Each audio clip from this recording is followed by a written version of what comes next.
এরকম অনেকেই আছো যারা বুঝতে পারো না প্রপারলি কোন গাইডেন্স লাইনটাকে ফলো করে লিপ লাইন ড্র করতে হয়। এখনও হয়তো রিয়েল ক্লায়েন্টের ওপর লিপস্টিক পরাতে গেলে হাত কাঁপে। তো এক্ষেত্রে আমি তোমাদেরকে বলবো শুধুমাত্র একটা টিপস ফলো করলেই তোমরা খুব সুন্দর লিপস্টিক ড্র করতে পারবে।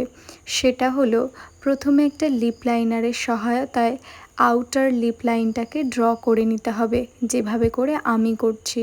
আর ব্রাইডকে স্মাইল করতে বলতে হবে, ব্রাইড বা ক্লায়েন্ট যাই হোক না কেন তাকে বলতে হবে স্মাইল করতে, যাতে করে লোয়ার লিপ লাইনটা খুব সুন্দর আর স্মুথলি ড্র করা যায়।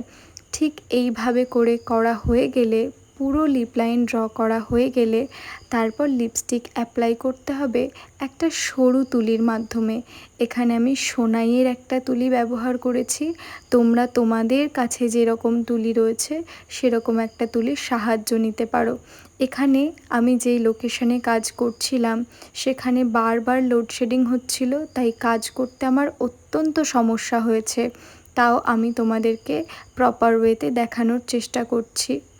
লিপ লাইনারের মাধ্যমে লিপ লাইনটাকে ড্র করার পরে আমি আবার লিপস্টিকের সাহায্যে লিপ লাইনটাকে ড্র করে নিয়েছি একটা সরু তুলি দিয়ে, সোনাইয়ের একটা তুলি দিয়ে।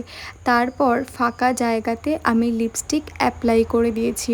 তো এই টিউটোরিয়ালটার মাধ্যমে তোমরা কতটা হেল্পফুল হলে আমাকে কমেন্টসে জানাতে ভুলো না। Thank you.